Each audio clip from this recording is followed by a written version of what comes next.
Bonjour les amis. Avec TV Wallonie, nous sommes heureux de participer à la 10e édition du Festival du film de comédie de Liège.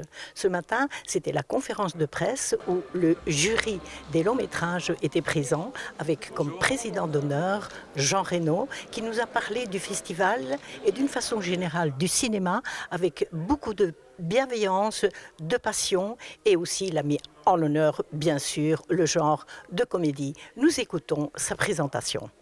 Pas un genre mineur, mais bien un art majeur, un art qui nous parle de nous, de nos peurs, de nos espoirs, et surtout aussi de notre besoin, de notre passion vitale, de partage et de légèreté.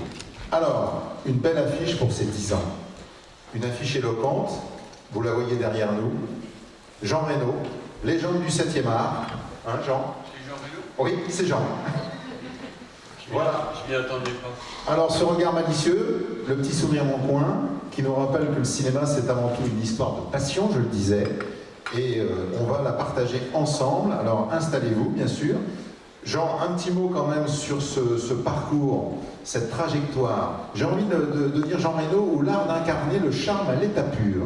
Parce que Jean, quand on évoque justement les rôles cultes, quelques-uns qui ont marqué de leur empreinte l'histoire et le patrimoine du 7e art, il y a le tueur au grand cœur de Léon, il y a l'aventurier mystérieux du Grand Bleu, il y a aussi le comte Godefroy de Montmirail, des Visiteurs, mais c'est bien plus que tout cela, c'est un acteur qui a su traverser les époques, Jean Reno, avec une élégance rare, qui passe des comédies les plus fines aux drames les plus poignants, mais il ne perd jamais ce qui fait sa marque de fabrique, c'est cette touche d'humanité, c'est cette touche d'authenticité, ce qui le rend si attachant et si proche de nous. Jean, soyez le bienvenu, on est fiers et honorés de vous accueillir ici à Liège.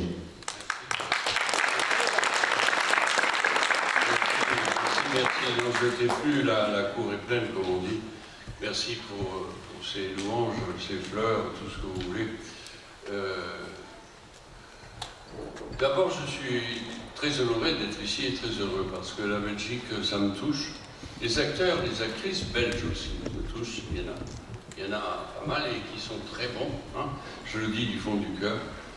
Et c'est un pays où je suis content de venir parce que c'est chaleureux, parce que moi j'habite, quand je suis en France, j'habite les Baux-de-Provence. C'est pas loin d'Avignon, c'est pas loin de Marseille, c'est entre Avignon et Marseille.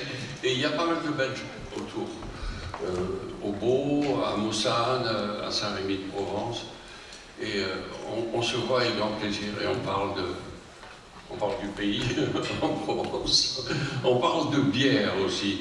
Parce qu'évidemment, en France, la bière n'a pas la qualité, c'est moi qui le dis, hein, ça n'engage que moi, la bière n'a pas la qualité de la bière belge. Et je dois reconnaître que je bois de la bière belge, y compris à New York, avec grand plaisir.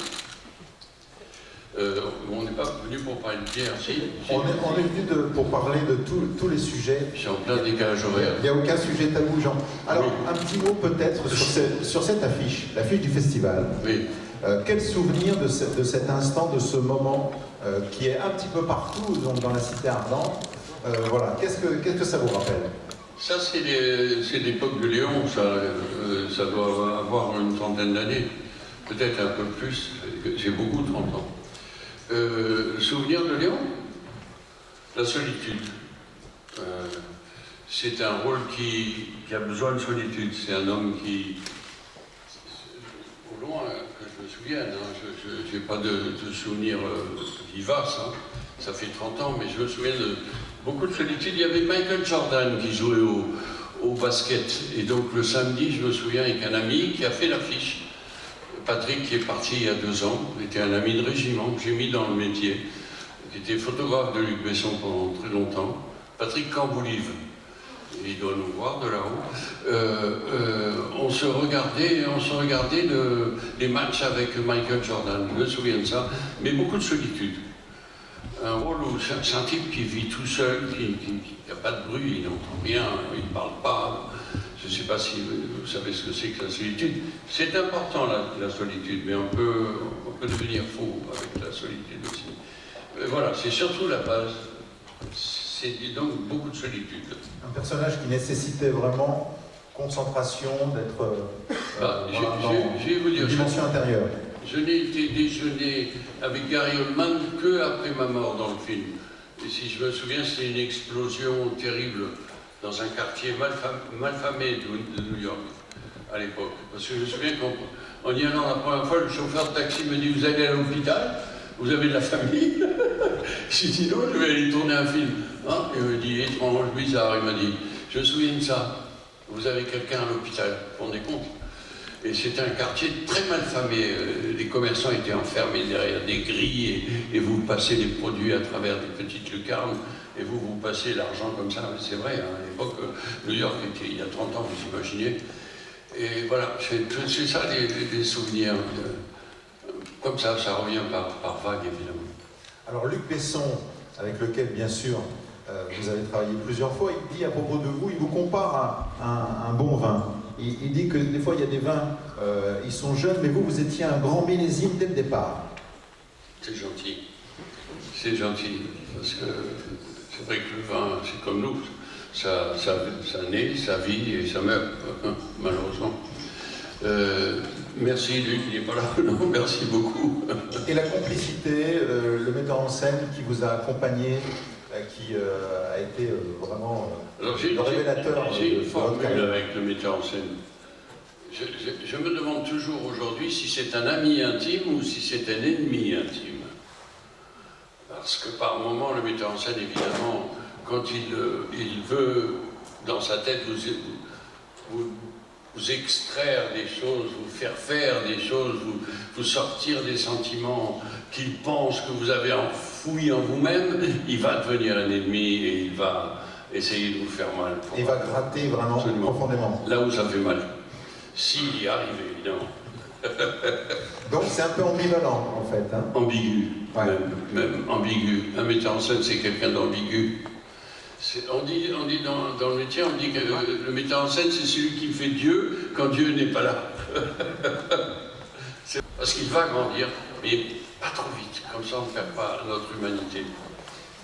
Jean, je te rejoins complètement, puisque j'accompagne ce festival depuis le début. Et donc je l'ai vu monter en puissance avec ceux que j'appelle les 4 mousquetaires, Adrien François, oui. Julien, Nicolas, Samuel, une belle équipe. Oui, ils sont par là-bas. Ils sont avec nous. Ah oui, il est là-bas. Voilà. Il est là-bas. Et c'est vrai qu'il faut garder un équilibre entre faire venir des stars, voilà, une belle affiche, des personnalités, des talents, mais aussi garder cette proximité oui. Dans le lien avec les spectateurs et avec le partage. Oui. Jusqu'ici, tout va bien. Voilà. Il n'y a pas de raison, tant qu'ils seront ici avec nous, je pense que ça ne devrait pas se perdre, mais tu as raison, parce que moi, en tant que journaliste, j'en ai vu des festivals monter en puissance, et j'ai vu parfois les cordons sanitaires autour des personnalités oui. qui coupent complètement. Oui. Et l'âme du festival se perd. Oui, c'est sûr. Et puis tu as aussi des actrices ou acteurs qui ne pensent qu'à eux et qui viennent pour eux. Aussi. Bon, venir pour toi, c'est un peu ridicule. Tu restes à la maison, c'est beaucoup plus facile. Il y a des miroirs. Je me sentir nerveux. Voilà, le trac et la pression commencent à monter. Depuis que j'ai écrit, depuis que mon producteur, qui est un gros producteur, m'a dit on y va, j'ai peur. Maman, j'ai peur. Et est-ce qu'il y a déjà un titre qui se profile à l'horizon? Le Chameau. Ça s'appelle Jean Reno et Le Chameau. Pas E-T-E-S-T. D'accord. C'est moi le chameau. Voilà, sobriété toujours. Évidemment. Évidemment. Et altruisme si possible. Et aussi l'humanisme, le goût des autres et le sens du partage. Merci beaucoup Jean pour cette générosité. Merci.